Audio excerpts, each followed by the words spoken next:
Hello everybody and welcome to the video. आज हम लेने वाले हैं सेक्रेटरियल प्रैक्टिस का चैप्टर 11th स्टैंडर्ड का कोरेस्पोंडेंस विद बैंक। इस चैप्टर में हम ये सीखने वाले हैं कि जो हमारी कंपनी है उसका जब तालमेल बैंक से पड़ता है तो उसे हम क्या कहेंगे, कोरेस्पोंडेंस, है ना। तो उससे रिलेटेड जो भी चीज़ें होती है बैंक से रिलेटेड, तो कंपनी का और बैंक का क्या रोल होता है और क्या कहाँ कहाँ इस बैंक की और क्यों ज़रूरत पड़ती है वो हम देखेंगे। देखिए, ज़्यादातर जो बैंक्स होते हैं ना, मतलब मैं आपको एक्स्ट्रा नॉलेज के लिए बताती हूँ कि अगर कोई भी चीज़ अगर लीगल होती है तो उसके ट्रांजैक्शन ज़्यादातर बैंक से होते हैं, और मोस्टली इलीगल चीज़ें जो होती है ना वो कैश से होते हैं। तो बैंक से इसलिए होते हैं क्योंकि उनका जो भी ट्रांजैक्शन, बैंक में पैसा डालना निकालना, पूरा रिकॉर्ड बैंक के उसका जो खाते में आ जाता है। उसके वजह से क्या होता है, गवर्नमेंट को पूरा इन्फॉर्मेशन मिल जाता है कि इसने क्या क्या ट्रांजैक्शन किए हैं, और उस बेसिस पे आपको इनकम टैक्स वगैरह पूरा गवर्नमेंट को भरना पड़ता है। जहाँ की अगर आप कैश यूज़ करते हो तो बहुत सारा कैश आप छुपा सकते हो गवर्नमेंट से। वहाँ पर आपको बहुत सारे टैक्सेस भी है जो आप माइनस कर देते हो, लाइक जीएसटी हो गया, और भी जो एक्स्ट्रा सर्विस टैक्सेस होते हैं वो भी माइनस हो जाते हैं ना। तो सामने वाला कस्टमर नहीं देता है तो उसको भी फायदे में पहुँचता है, आपको भी फायदे में पहुँचता है। लेकिन जो बैंक से किया गया है तो वो वाइट मनी और जो ब्लैक मनी कहते हैं ना, तो बैंक से जो भी ट्रांजैक्शन होगा ना उसको बोलेंगे हम ज़्यादातर white money. Okay, white collar इंसान बोलते हैं ना, तो वाइट मनी वाला ज़्यादातर बैंक में उसका सैलरी पूरा बैंक, अगर कोई सर्विस पर्सन है, सर्विस वालों का तो नहीं होता है, लेकिन जो मोस्टली जो बिजनेसेस होते हैं ना तो उसके अंदर वाइट मनी और ब्लैक मनी जो कहते हैं, तो जो बैंक के जरिए जो डिपॉजिट किया जाता है तो उसे कहेंगे हम वाइट मनी, क्योंकि पूरा का पूरा दिखाई देता है वो गवर्नमेंट को, और उसके अंदर कोई भी झोल झाल नहीं कर सकते। और यही सब कुछ होता है। चलिए आगे देखते हैं। लेकिन अगर आप नए हैं तो प्लीज़ मेरे चैनल को सब्सक्राइब कर दें ताकि आने वाले वीडियो के नोटिफिकेशन आपको मिलते रहे, और अपने फ्रेंड्स के साथ में ज़रूर शेयर करिएगा वीडियो, ताकि उनको भी फ़ायदा पहुँचे इस वीडियो के ज़रिए। और लाइक कर दीजिए अगर आपको ये लेसन अच्छा लगे तो, और कमेंट करना ना भूलिएगा, मुझे बहुत खुशी होती है जब मैं आपके कमेंट्स पढ़ती हूँ। ओके, चलिए फटाफट स्टार्ट करते हैं। बैंक के इसके अंदर हम मीनिंग पढ़ने वाले हैं, फंक्शन ऑफ कमर्शियल बैंक पढ़ेंगे, then precautions to be taken by a secretary देखेंगे, correspondence under which a secretary has to enter into correspondence with bank, then specimen letter और डिस्टिंक्शंस देखेंगे हम। ओके, तो चलिए देखते हैं introduction. Bank is a financial institution, है ना। फाइनेंशियल इंस्टीट्यूशन, फाइनेंस का मतलब मैंने आपको पहले बताया, जो पैसे से ताल्लुक रखता है ना उसे कहेंगे फाइनेंस, और फाइनेंशियल इंस्टीट्यूशन मतलब वो सब फाइनेंस मतलब पैसे से ही डील करता है, उसे कहेंगे हम financial institution. Bank is one of the important aids to trade. Bank is one of the important aids to trade मतलब अगर आपको किसी को पेमेंट करना है तो आप ऑनलाइन भी पेमेंट कर सकते हो, है ना, चेक दे सकते हो, या फिर अगर आपको पैसे की ज़रूरत है आप लोन ले सकते हो, बैंक ओवरड्राफ्ट कर सकते हो, फिक्स डिपॉजिट कर सकते हो, बहुत कुछ कर सकते हो। तो it is one of the aid to trade. Aid to trade मतलब एक हेल्प हो जाती है बिजनेस के लिए। ट्रेड क्या है? Business. Bank plays an important role in the economic development of the country by providing financial services। अभी ये आपके बिजनेस को मदद कर रहा है ना, इनडायरेक्टली। पैसे की ज़रूरत है, लोन दे देता है। आप पैसे तो इतना सारा कैश वगैरह करोड़ों का भी बिजनेस होता है लोगों का, घर पे तो रख नहीं सकते, तो बैंक में ही आप डिपॉजिट करोगे, तो इस तरह से ये आपकी एक मदद कर रहा है। आपकी मदद कर रहा है ओवरऑल, इसका मतलब ये समझिए आप एक देश का हिस्सा हो। इसका मतलब आप बिजनेस कर रहे हो, तो बिजनेस कर रहे हो तो इससे थोड़ा बहुत जो फायदा है वो इंडिया को, हमारे देश को पहुंच रहा है। इनडायरेक्टली बैंक मदद कर रहा है इकोनॉमिक डेवलपमेंट के अंदर, इकोनॉमिक डेवलपमेंट के लिए, आपकी कंट्री के लिए और आपके लिए, है ना। अगर आपको हेल्प कर रहा है इट मीन्स आप एक हिस्सा हो कंट्री का, तो ओवरऑल कंट्री को मदद कर रहा है। The primary functions of commercial banks include, अभी क्या है प्राइमरी फंक्शंस, बेसिक फंक्शंस क्या होते हैं बैंक के? Accepting deposits and lending funds. पहले तो आप जाके डिपॉजिट करते हो पैसे, ज़रूरत पड़ती है तो लोन लेते हो। लेंडिंग मतलब क्या? उधार देना। Lending funds. Correspondence with banks is essential for every business organisation. हर किसी के लिए कॉरेस्पॉन्डेंस विद बैंक ज़रूरी होता है ना।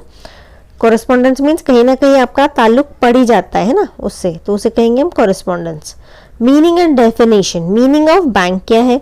अ bank is a financial institution in which those people who have idle or surplus cash deposit it in the bank and those who require funds loan borrow from banks।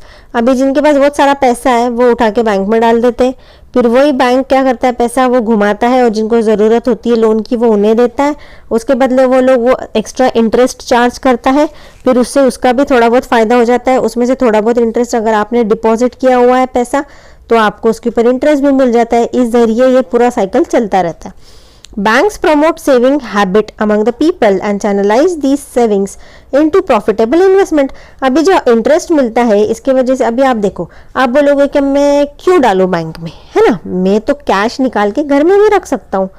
तो फायदा ये है कि अगर आप कैश निकाल के घर में रखोगे तो कैश तो बस उतना ही रहेगा, 20,000 होंगे तो वो सालों साल 20,000 ही रहेंगे।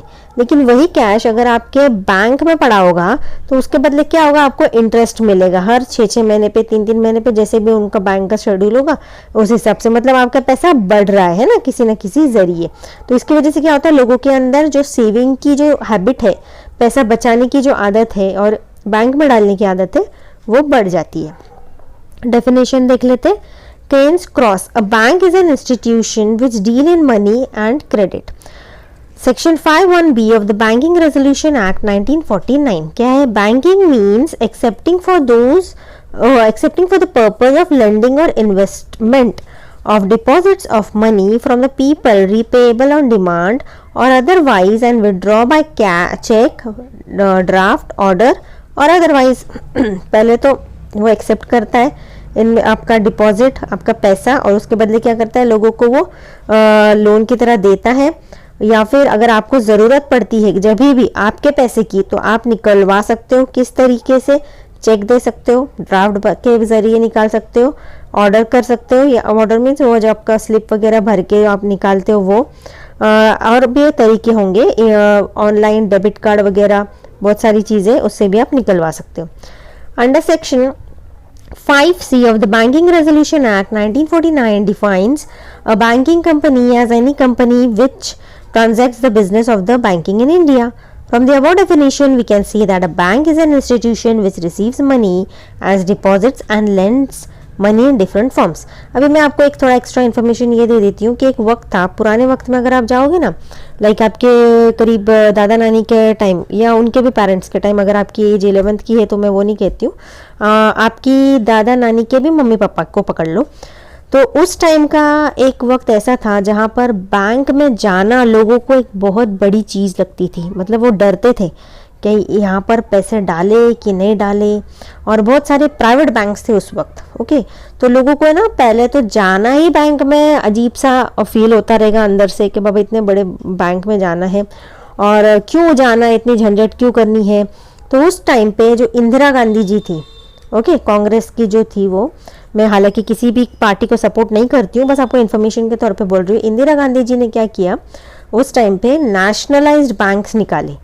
तो जो दूसरे थे प्राइवेट बैंक्स जो थे वो फॉरेन के थे, तो लोगों को भरोसा भी नहीं बैठता था बैंक में जाना, इतना सब कुछ करना, बहुत सारा कैश लोगों का घर में ही पड़ा रहता था। इंदिरा गांधी जी ने क्या किया, नेशनलाइज्ड बैंक बनाए। मतलब नेशनलाइज मतलब होता है जो हमारे देश के बैंक होते हैं, है ना, जैसे कि बैंक ऑफ महाराष्ट्र हो गया, देन ये स्टेट बैंक हो गया, है ना। तो इसकी वजह से क्या हो गया, लोगों को भरोसा बैठने लगा अपने देश का बैंक, है ना। अपने देश का है मीन्स वो का पैसा कहीं नहीं जाएगा।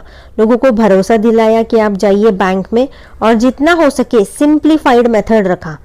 तो ये सब कुछ फिर उसके बाद में धीरे धीरे लोग क्या करने लगे, बैंक्स में जाने लगे, अपने खाता खोलने लगे, उसका उनको थोड़ा सा बेनिफिट क्या है क्या नहीं उनको बताने लगे धीरे धीरे थोड़ा सा। फिर उसके बाद में आप ये जो सब करते हो ना, डेबिट से कार्ड पेमेंट, ऑनलाइन शॉपिंग, ये वगैरह, ये सब ये तो आप अब कर रहे हो, इस वक्त आपको बहुत इजी लगता है, लेकिन उस टाइम पर उस वक्त में लोगों को इतना भरोसा नहीं बैठता था। उन लोगों को कॉन्फिडेंस में लेना, बैंक में भिजवाना और उनके अकाउंट्स खुलवाना, ये काफ़ी टफ जॉब था। ओके, तो इस तरह से बैंकिंग पद्धत हमारे देश में आई, वरना पहले लोग इतना उसके ऊपर भरोसा नहीं करते थे। Functions of commercial bank. The commercial bank performs two types of functions, namely primary functions and secondary functions. Okay, primary functions क्या है? The primary function of a bank include accepting deposit and lending money. ये मैंने आपको ऊपर भी समझाया है ना। उसका बेसिक इंफॉर्मेशन पहले का तो काम क्या है? एक्सेप्टिंग डिपॉजिट, मतलब आप जाते हो आप डिपॉजिट करते हो पैसे, और दूसरा क्या? लेंडिंग मनी, मतलब लोगों को उधार देना। ये दो उनका प्राइमरी काम है बैंक का। Accepting deposit from the public is the basic or primary function of commercial bank. Accepting deposit from the public is the basic and primary function of bank. मतलब लोगों से तो पैसा लेना है तो उनका बेसिक काम है। The bank pays interest on deposit at a low rate and charges interest on loan at a higher rate. अभी क्या करता है बैंक? उसको खुद को भी तो फायदा होना चाहिए ना, तो वो क्या करता है, जब आप डिपॉजिट करने जा रहे हो आपके अकाउंट में, तो आपका जो भी रेट ऑफ इंटरेस्ट रहेगा ना वो कम रहेगा एज कंपेयर्ड टू आप लोन या उधार लेने जाओगे ना, तो लोन या उधार लोगे तो उसके बदले आपको इंटरेस्ट पे करना पड़ेगा बैंक को, तो वो कभी भी ज्यादा होगा। ओके, आप अगर इंटरेस्ट पे कर रहे हो, है ना, आपने उधार लिया है, आपको पे करना है, तो आप ज्यादा रेट ऑफ इंटरेस्ट पे करोगे बैंक को। और अगर आपका खाता खुला है और आप अपने पैसे डाल रहे हो, उसके बदले आपको रिटर्न्स में कुछ चाहिए, ले रहे हो, तो वो रिटर्न्स आपका जो रहेगा वो कम रहेगा, उसका रेट ऑफ इंटरेस्ट। ऐसा क्यों होगा? क्योंकि बैंक को भी तो थोड़ा बहुत फायदा होना चाहिए क्या, ताकि उसको फायदा अगर मिलेगा तो बाकी के सर्विसेज आपको वो प्रोवाइड कर सकेगा, है ना। उसको भी तो पेमेंट वगैरह करना है उसके ऑफिसर्स को। Then people who are surplus funds and savings deposit the amount with the banks in different types of deposit. अब जो लोग हैं वो बहुत सारे डिपॉजिट के अंदर भी पैसे डालते हैं, जैसे फिक्स डिपॉजिट हो गया, उसमें भी बहुत सारे टाइप्स होते हैं, 1 साल का, 2 साल का, 5 साल का, 10 साल का, वो बहुत सारी कैटेगरीज बना देते हैं उसके अंदर, है ना। उस हिसाब से वो इंटरेस्ट पे करते हैं लोगों को। Bank accept 2 types of deposit from the public. अब 2 टाइप का डिपॉजिट एक्सेप्ट करते हैं वो, कैसे? The deposit which are payable on demand are called demand deposits. The banks accept the demand deposit in the following forms. Saving deposit 2 तरीके के होते हैं, एक सेविंग डिपॉजिट होता है, एक करंट। अभी इसको सेविंग अकाउंट भी बोल सकते हो, आप करंट अकाउंट भी बोल सकते हो। To encourage saving habit among the people, bank allows depositors to open savings account. There are certain restrictions on the frequency and the amount of withdrawals from the saving bank account. E-statement is available on demand. Passbook is issued to the depositor. अब ये जो है ये basic चीज़ है। Saving account को, saving deposits इसलिए खोला गया था ताकि लोगों के अंदर जो सेविंग करने की जो आदत है उसे बना सके, लोगों के अंदर कि वो डेवलप कर सके। इसीलिए सेविंग डिपॉजिट या सेविंग अकाउंट्स खुलवाने के लिए ये वाली स्कीम बनाई गई थी। अब इससे क्या होता है, bank allows depositors to open saving account. अभी आप जाते हो, फॉर्म भर के देते हो और आपका सेविंग अकाउंट खुल जाता है। इसके अंदर कुछ सारी चीज़ें ऐसी होती है, रिस्ट्रिक्शंस होते हैं, जैसे कि आप अभी आज के दौर में अगर आप बैंक में जाओगे ना, तो अकाउंट तो खुल गया, लेकिन उसके अंदर फ्रीक्वेंटली आपको ट्रांजैक्शन करनी पड़ती है। ये मैं मेरी तरफ से नॉलेज आपको दे रही हूँ। 6 महीने तक के अगर आपके ट्रांजैक्शंस नहीं होते हैं, बिल्कुल भी नहीं होता है, ना ही पैसा आ रहा है ना ही पैसा जा रहा है आपके अकाउंट से, तो वो क्या करते हैं, 6 महीने के बाद आपके अकाउंट को फ्रीज कर देते हैं। तो इसके लिए फिर आपको क्या करना पड़ता है, बैंक में आप जाओगे, एक फॉर्म भर के दे दोगे, उसके बाद वो फ्रीज आपका हटा देते हो। लेकिन उसके अंदर आपका ऐसा नहीं रहता है कि इंटरेस्ट नहीं मिलेगा, इंटरेस्ट भी आपको मिलता रहता है, बस आप ट्रांजैक्शन नहीं कर पाओगे, आपको बस जाके उधर बोलना, फॉर्म भर के देना पड़ेगा, उसके बाद वो फ्रीज हटा देते हैं। ये होता है एक रिस्ट्रिक्शन। और भी होते होंगे। Then there are certain restrictions on the frequency and the amount of withdrawal. बहुत फटाफट आप एक के बाद एक पैसे नहीं निकालवा सकते, ओके। उसके अंदर थोड़े रिस्ट्रिक्शंस हो गए, जैसे कि महीने में आप 20 ट्रांजैक्शंस कर सकते हो, उससे ज़्यादा नहीं। देन अगर आपके पास एटीएम कार्ड है, आप बैंक में एटीएम पे जा रहे हो, तो हर बैंक का अलग अलग लिमिटेशन होता है। एक दिन में 20,000 ही निकाल सकते हो आप, उससे ज़्यादा नहीं निकाल सकते। कुछ बैंक का होता है कि एक दिन में 50,000 ही निकाल सकते हो, उससे ज़्यादा नहीं निकाल सकते। ऐसी कुछ रिस्ट्रिक्शंस रखी है। और अगर आपको ज़्यादा अमाउंट निकलवाना है तो आपको डायरेक्ट बैंक में जाके मैनेजर से रिक्वेस्ट करके और फिर उसका जो भी प्रोसेस होगा वो करके आप निकलवा सकते हो। देन उसके बाद में आपको ई स्टेटमेंट मिल सकता है अगर आपको चाहिए। ई स्टेटमेंट का मतलब होता है कि वो पूरा आपके इनकम टैक्स अगर आपको भरना है ना, इनकम टैक्स आपका कब से कब तक होता है, अप्रैल एंड मार्च में आप भरोगे, है ना। जैसे आप अकाउंट्स अगर सॉल्व करते हो तो उसके अंदर आपको पता होगा कि बैलेंस शीट वगैरह वो सब आप बनाते हो, तो एज ऑन वो जो भी पूरा साल होता है 31 मार्च को बनाते होगे। तो वो अगर आपको इनकम टैक्स फाइल करना है तो पूरे साल का आपको ब्यौरा देना पड़ता है ना। तो उसके लिए आप क्या करोगे, अगर आपकी पासबुक भी कभी कभी अपडेटेड नहीं है या आपको पूरे साल का चाहिए, तो आप वहाँ पर जाओगे, आप बोलोगे स्टेटमेंट चाहिए मुझे पूरे मेरे अकाउंट का, 1 साल का 2 साल का जितना का भी चाहिए आपको, तो आप उसको फॉर्म भर के दोगे तो आपको ई स्टेटमेंट निकलवा के दे देगा बैंक का ऑफिसर। और अगला होता है आपको जब अकाउंट खोलते हो तो आपको पासबुक मिलता है, ओके, वो कंपलसरी हर डिपॉजिटर को मिलेगा। देन करंट डिपॉजिट देखते हैं, करंट डिपॉजिट को करंट अकाउंट भी बोलते हैं। This account is normally opened by business persons, firms और कंपनी। अब ज़्यादातर जिन लोगों के बिजनेसेस होते हैं ना, वो खोलते हैं करंट डिपॉजिट्स। वो इसलिए क्योंकि इसके अंदर कुछ फ़ायदे होते हैं बिजनेसमैन्स को लेकर, जैसे कि अगर उनको कितना भी पैसा निकलवाना हो वो निकलवा सकते, क्योंकि उनको तो बिजनेस कर रहे हैं ना, बिजनेस में तो कितना भी पैसा निकालने की मतलब कभी भी पैसों की ज़रूरत पड़ती है, लाखों से करोड़ों से। तो वहाँ पर अगर वो लिमिट लगा देंगे जैसे कि सेविंग बैंक में, तो लोग अपना बिजनेस कैसे करेंगे, और बिजनेस अच्छा नहीं चलेगा तो टैक्स वगैरह का आगे चल के गवर्नमेंट को ही प्रॉब्लम होगा। इसलिए यहाँ पर ये जो है ना करंट अकाउंट ये कर सकते हैं, या फिर अगर आपका सेविंग्स बैंक अकाउंट है, बाद में आप बिजनेस चालू करते हैं तो उसको कन्वर्ट भी कर सकते हैं। There is no limit on the amount or number of withdrawals. Okay, then generally interest is not payable on this account. ऐसा तो नहीं है कि इंटरेस्ट नहीं मिलता है, बहुत ही मिनिमल इंटरेस्ट मिलेगा। ओके, नहीं ऐसा समझो ना के बराबर ही होगा, क्योंकि उसको सिर्फ वो आप अपने ट्रांजैक्शंस के लिए ही खोलते हो। Then overdraft facilities is given only to current depositors. Okay, ये जो ओवरड्राफ्ट फैसिलिटी होता है ना, ओवरड्राफ्ट का पता है का मतलब आपको, after following the prescribed procedures of the bank. Overdraft का मतलब पता है? नहीं पता, मैं बताती हूँ।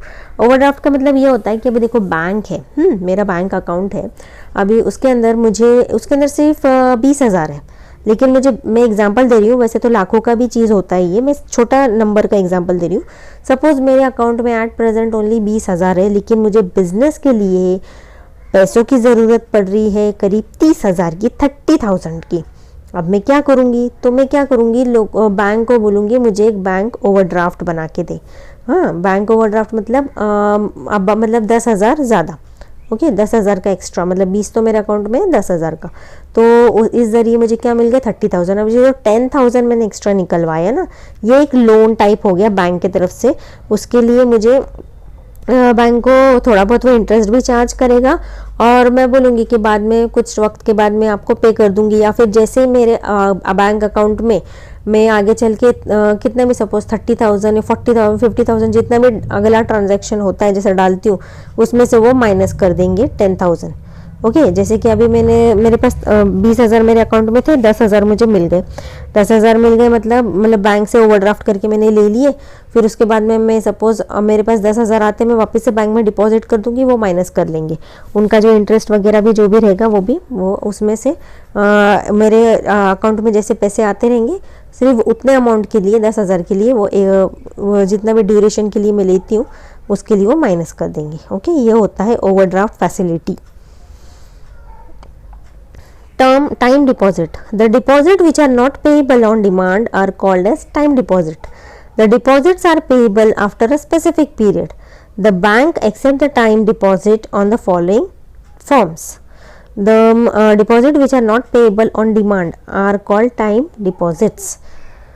देखते हैं अब इसके बारे में। फिक्स डिपॉजिट है एंड रिकरिंग डिपॉजिट है, मतलब ये कुछ टाइम के लिए आप उतना पैसा लॉक कर देते हो और बैंक को बोलते हो कि आप यूज़ करो, अभी हम इसको हाथ नहीं लगाएंगे, लेकिन उसके बदले आपको बेनिफिट क्या मिलता है, आपको अच्छा खासा इंटरेस्ट मिलेगा, और वो ये इंटरेस्ट का जो रेट होगा वो थोड़ा ज़्यादा होगा as compare to savings account. Okay, क्योंकि सेविंग अकाउंट में आप जब चाहे निकलवा सकते हो, फिक्स डिपॉजिट अगर कर दिया तो उसको बाबा सिक्योरिटी रहती है कि एटलीस्ट 1 साल के लिए अगर आपने FD बनाई है तो 1 साल के लिए आप उस हाथ नहीं लगाओगे उस पैसे को, मतलब बैंक बिल्कुल निश्चिंत होके आपका पैसा यूज़ कर सकता है।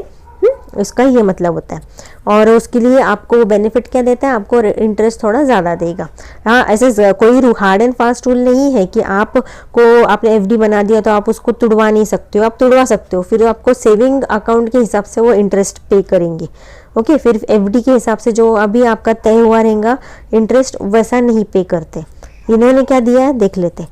Fix deposit are the deposits received for a fixed period, है ना, it carry specified rate of interest which depends on the period of deposit, कितने टाइम के लिए आपने डिपॉजिट किया है उससे हिसाब से वो आपको इंटरेस्ट देंगे। The rate of interest is high for fix deposit, यही मैंने आपको बताया as compare to saving account का जो होता है ना उसके कंपैरिजन में अगर उस पर 3% इंटरेस्ट मिलेगा तो एफडी पे आपको वो 6% भी दे सकते हैं, डिपेंड करता है बैंक के ऊपर। इंटरेस्ट इज पेड इधर ऑन पीरियोडिक बेसिस और on a maturity of deposit. जब आप एफडी बनाते हो ना उस वक्त ये एक्चुअली आपको भी एक ऑप्शन दिया जाता है कि आपको जो इंटरेस्ट मिल रहा है आपको महीने के महीने अपने अकाउंट में चाहिए या फिर जब मैच्योर हो जाएगा, मतलब 5 साल के लिए आप, मैच्योरिटी का मतलब क्या होता है 5 साल के लिए आपने एफडी बना दी और आप बोल रहे हो कि 5 साल के बाद ही मुझे जितना अमाउंट होगा मेरा प्रिंसिपल अमाउंट भी मुझे पूरा दे देना और इंटरेस्ट अमाउंट भी उसी के अंदर मिला के मेरे अकाउंट में ट्रांसफर कर देना, उसको बोलेंगे हम maturity. Then fixed deposit receipt FDR is issued to the depositor, loan facility is also given against fixed deposit. Then recurring deposit क्या है? In order to encourage customers to make regular saving, banks receive deposit in the form of recurring deposits. Okay, थोड़ा थोड़ा करके आप पैसा देते हो, recurring मतलब a customer is required to deposit a fixed sum of money for a specific period of time। अभी FD का रखने का ताकत आप में है नहीं, लेकिन आपको करना भी, आपके पैसे भी जमाने हैं, तो आप क्या करोगे, आप हर महीने या कुछ टाइम इंटरवल के लिए आप बोलते हो a customer is required to deposit a fixed sum of money for a specific period of time। 1 साल के लिए बाबा मैं हर महीने 100 रुपये भरूंगा बैंक में और उसको आप उसको वो डिपॉजिट करूंगा और मैं नहीं निकालूंगा उसको, उसके बदले आप मुझे इंटरेस्ट देना। अच्छा, the money is deposited periodically, rate of interest is more than saving deposit, FD से सेविंग अकाउंट से ज़्यादा इसको ये मिलेगा क्या, interest. Passbook is issued to the depositor, each statement is issued on demand। Then lending money क्या होता है? Out of the deposit accepted, after keeping certain cash reserves, commercial banks grant loan and advances to the needy borrowers। अभी जिसको भी जरूरत होगी वो loan लेगा। Commercial banks accept deposits at a low rate of interest and gives it as loan and advances at a higher rate of interest। वही मैंने आपको पहले ऊपर जो समझाया वही है कि लो रेट ऑफ इंटरेस्ट में वो आपको देगा अगर आपने डिपॉजिट किया है तो। ओके, जैसे सेविंग अकाउंट है तो वो कम रेट ऑफ इंटरेस्ट आपको देगा, लेकिन अगर आप लोन उठाते हो तो लोन ले रहे हो तो आपको ज़्यादा इंटरेस्ट पे करना होगा। Generally bank grants loan advances to the borrowers in the following forms. कैसे देता है loan? A loan granted for a specific time period against personal security, gold and silver and other movable and immovable asset is called term loan. मतलब आपने कुछ mortgage रखा है ऐसा बोलेंगे हम, उसको बोलते हैं term loan. It is credited in borrowers account, आपका जो भी बैंक अकाउंट होगा उसके अंदर पैसे आपके दे देगा, वो डाल देगा। Then types of term loan as under, short term, medium term, long term. देखते हैं short term loans. These loans are provided for the period of not more than 1 year। 1 साल से ज़्यादा टाइम का नहीं होता ये short term. The rate of interest is higher than call loans and lower than medium term loans। The rate of interest जो होगा वो ज़्यादा रहेगा और देन कॉल लोन्स एंड जो lower than medium term loans, मतलब जो मीडियम टर्म लोन अभी हम जो देखने वाले हैं ना उसके कंपैरिजन में कम रहेगा rate of interest. Then it is required by businessman in order to fulfil the requirement of working capital. अभी बिजनेस का अगर आप खोलते हो तो रोज़मर्रा वर्किंग कैपिटल का मतलब क्या था, ये जो रोज़मर्रा के खर्चे के लिए जो पैसे लगते हैं ना, चाय पानी हो गया, लेकिन और सैलरी वगैरह कुछ देना है, डे टू डे वर्किंग के लिए भी पैसा तो लगता ही है कंपनी को चलाने के लिए, तो उसके लिए ये बिजनेसमैन लोन उठाते हैं। मीडियम टर्म लोन क्या होता है? These loan provided by commercial banks for the period of 1 year up to 5 years, मतलब 1 साल से लेके तो 5 साल तक के ये मीडियम टर्म लोन होता है। The rate of interest charge by bank is higher than short term loan. अच्छा, शॉर्ट टर्म लोन्स के हिसाब से इसका रेट ऑफ इंटरेस्ट ज़्यादा रहेगा and lower than long term loan. Long term loan के हिसाब से कम रहेगा। अभी लॉन्ग टर्म लोन क्या है वो देखते हैं। When commercial banks give loans for a period of more than 5 years, 5 साल से ज़्यादा का लोन अगर मांगता है company, they are referred as long term loans। The rate of interest charged by the commercial banks is higher as compared to other types of loans। It is required for growth and development of business, business को बढ़ाने के लिए इसे use किया जाता है। Then advances क्या है? An advance is a credit facility provided by the bank to the customers. Okay, advance मतलब advance is a credit facility, मतलब उधारी हो गया ये भी। It differs from loans in the sense that loans may be granted for long period but advances are normally given for a short period। advances थोड़े time के लिए होते हैं, loans ज़्यादा टाइम के लिए दी जाते हैं, लंबा होता है वो लोन, है ना। then the purpose of granting advances is to meet day to day requirements of business, he day to day working के लिए होता है। interest is charged only on the amount withdrawn and not on the amount sanctioned। जितना निकलवाओगे पैसा उतने पर ही आपको interest pay करना होगा, और अगर उससे ज़्यादा निकलवाओगे तो मतलब जितना निकाल रहे हो ना आप अकाउंट से पैसा, उतने पर ही पैसे के ऊपर इंटरेस्ट चार्ज किया जाएगा, वरना नहीं। टाइप्स ऑफ एडवांस देखते हैं। यही ओवरड्राफ्ट मैंने आपको जो ऊपर समझा है वैसे ही है। Overdraft is a credit facility granted by bank to current account holders, current account को मिलता है ये।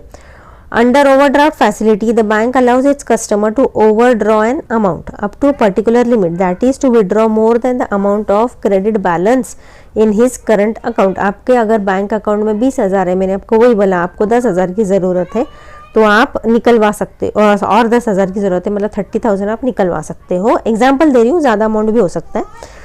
The collateral securities generally accepted for overdraft facilities are, collateral securities usually accepted for overdraft। अभी इसके अगेंस्ट में अगर आप सपोज कुछ रखना चाहते हो तो क्या रख सकते हो? मॉर्गेज बोलेंगे अब हम, जैसे कि शेयर्स हो गया, गवर्नमेंट सिक्योरिटी हो गया, एफडी के अगेंस्ट भी आप ओवरड्राफ्ट निकलवा सकते हो। ओके, देन LIC पॉलिसी हो गया, इसके बदले भी, जैसे कि अगर आपका एफडी है, एफडी 1 लाख रुपए का है, तो आप क्या बोलोगे, हमको एफडी नहीं तोड़वानी है ना, क्योंकि एफडी तोड़वा दी तो फिर वो अच्छा खासा आपको लॉस होगा। लेकिन आप एफडी के बदले ओवरड्राफ्ट निकलवा सकते हो, है ना। अगर आपका ऑलरेडी कोई एफडी बना के रखा है बैंक में, तो आप बोलोगे मुझे अभी 1 लाख का तो एफडी है मेरा, ठीक है, लेकिन मेरे को अभी एट प्रेजेंट 30,000 की ज़रूरत है और मेरे बैंक अकाउंट में 20,000 है, तो एफडी रख लो, मतलब एज अ मॉर्गेज आप रख लो। और अगर मैंने पैसे नहीं दिए, मेरे जो एक्स्ट्रा जो 10,000 में एज अ लोन ले रही हूँ, ओके, तो मैंने नहीं दिए, तो मेरा जब एफडी टूटेगा ना, एफडी का मैच्योरिटी पूरा हो जाएगा ना, और वो पैसा मेरे अकाउंट में आ जाएगा, उस टाइम पे जो पैसा आ जाएगा उसके अंदर से आप ये 10,000 माइनस कर लो, ठीक है, और इंटरेस्ट वगैरह जो भी होगा वो माइनस कर लो। Rate of interest charge by commercial bank for overdraft is low. Cash credit, a separate cash credit account is to be open to avail this facility. Separate cash credit account, कुछ cash credit अगर आप ले रहे हो तो उसके लिए अलग से आप अकाउंट खोलना पड़ेगा। Securities like stock of raw material, finished goods etcetera are required to avail this facility. Then under cash credit facility, a bank allows the borrower to withdraw amount up to a specific limit। तो कुछ limit तक ही आप निकलवा सकते हो, उससे ज़्यादा नहीं। It is a separate account where bank credits the sanctioned amount। The borrower can withdraw the amount as and when he needs। Interest is charged on the amount actually withdrawn। जितना actually निकलवाओगे उतने पर ही interest लगेगा, उससे ज़्यादा नहीं। Discounting of bills, a bill of exchange is a negotiable instrument, है ना। Banks can provide short-term finance by discounting bills, that is provide financial assistance before due date of bill। Bill of exchange क्या है, ये आपको accounts में तो रहेगा ही, आपको पता होगा। Then secondary function क्या है? The secondary functions of a bank can be divided into 2 parts। एक है एजेंसी फंक्शन, दूसरा यूटिलिटी फंक्शन। देख लेते हैं।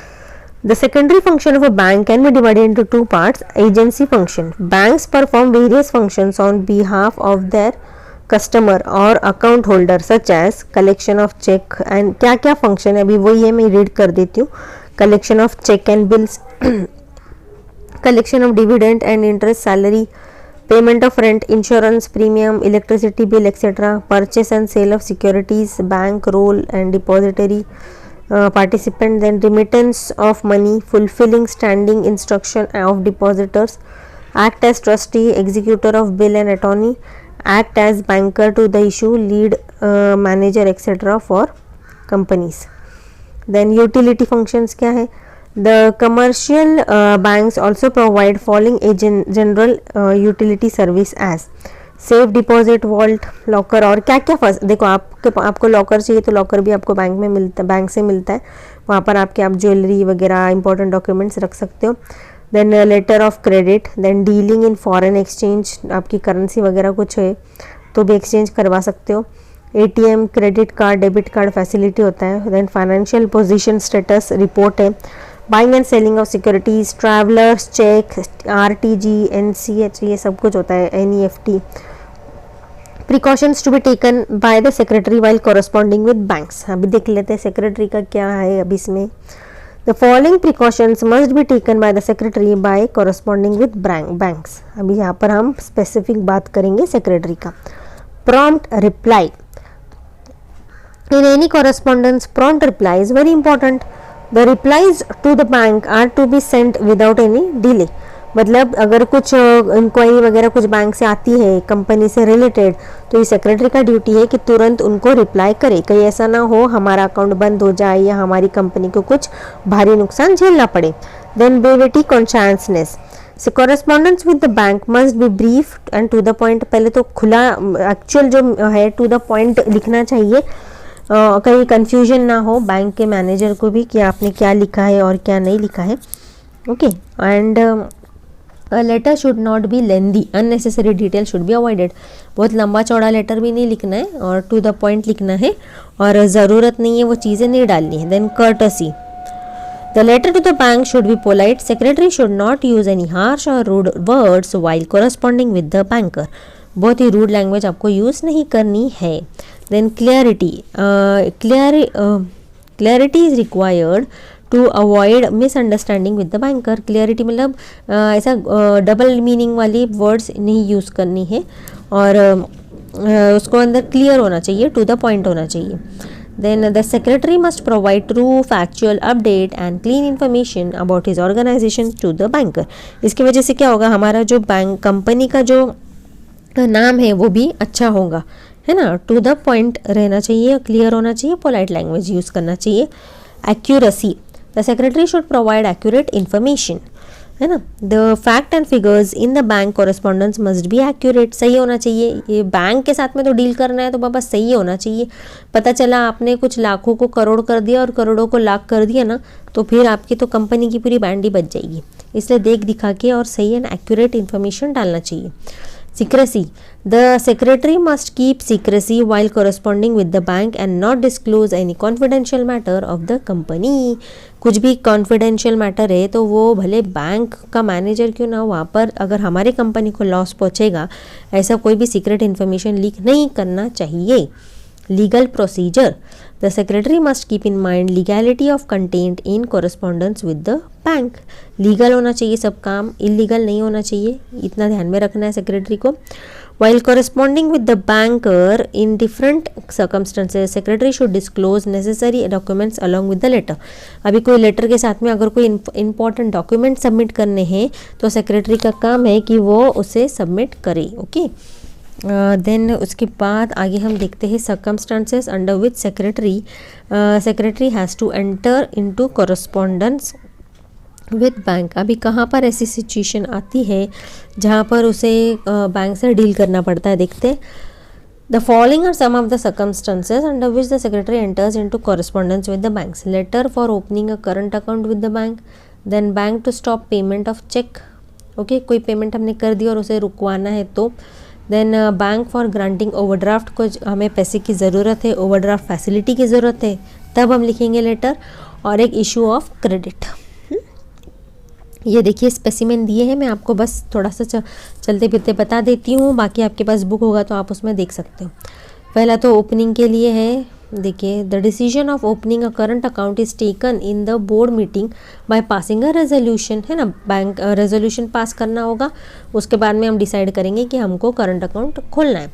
The board instructs the secretary for opening current account, the secretary has to write letter to bank accordingly. अभी यहाँ पर देखिए, है ना, ये सब कंपनी का एड्रेस वगैरह, कॉन्टैक्ट नंबर, ये सब आ जाएगा। देन सब्जेक्ट होगा यहाँ पर ओपन ए करंट अकाउंट डियर सर, और ये सारी इन्फॉर्मेशन हम डालेंगे।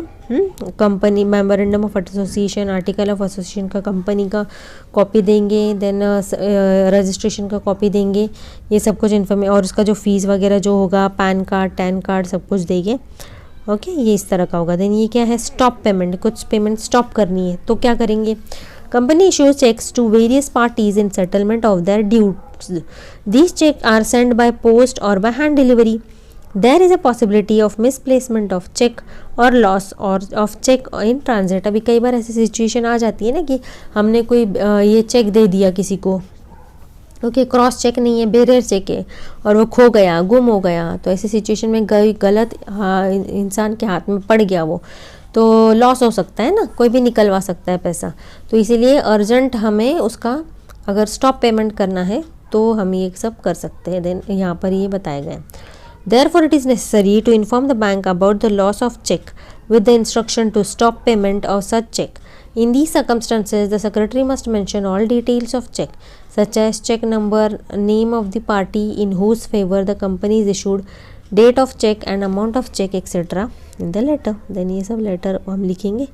उसके बाद तीसरा क्या है, overdraft facility. There is a widely prevailed method of providing short-term credit facility which a bank extends to its current account holders. The banker allows a current account holder to withdraw more than the balance available in the current account for a short period. The bank fixes overdraft limit against security. Okay, ये समझा दिया मैंने आपको, ये देखिए ऐसा लिखेंगे हम। ओके, और लास्ट है, a letter of credit is a payment or method generally used for an international trade transaction. Letter of credit is issued by a bank on behalf of its client promising to pay certain amount of money to the seller in case the buyer fails to pay. This letter is given by buyer to the seller. Okay, yes, so that then distinction between है, ये देखिए मैं आपको read करके बता देती हूँ distinction between. Okay,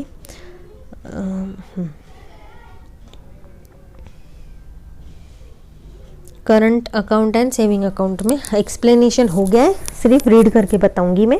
okay, एक है current account and saving account. Meaning क्या है, current account is the account which is open by the businessman and others who have regular banking transaction. Next है saving account. Saving account is that account which is open by individual in order to save a part of their income. Withdrawals, depositors or customer can withdraw money from bank by checks. Depositor or customers can withdraw money from bank either by check or by withdrawal slip. Facility, the bank gives passbook, checkbook, statement of account and pay in slip book to the current account holder. Next, bank gives passbook, checkbook and pay in slip book to the saving account holder. Then normally interest is not given on current account or it may be given at a nominal rate. The rate of interest is higher than current account. Okay, saving का overdraft facility is given to current account holder. No overdraft facility is given to saving account.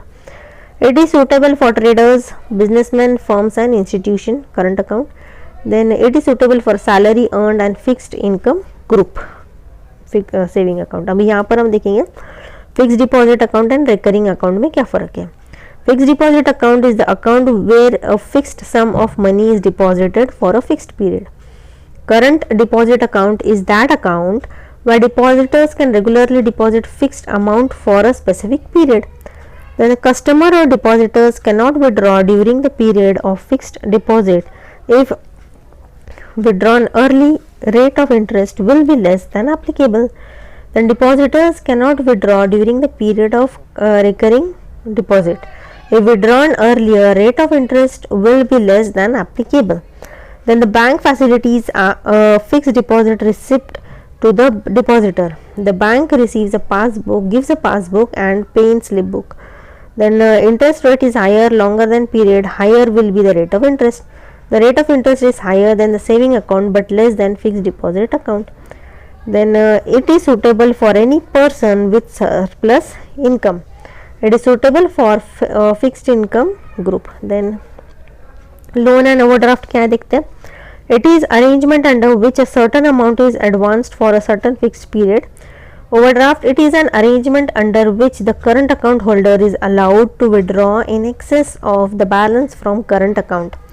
Any account holder that is current, saving, fixed, recurring can get a loan. Only current account holders can get overdraft facilities.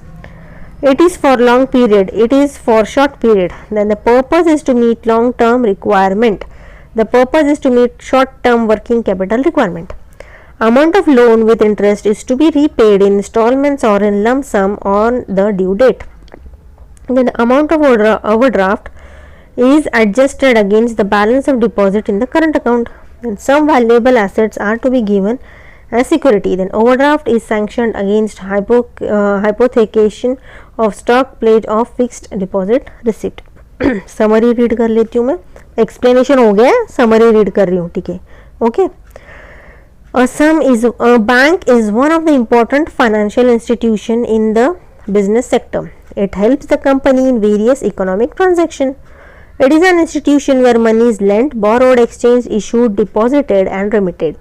Bank plays an important role in the economic development of any country.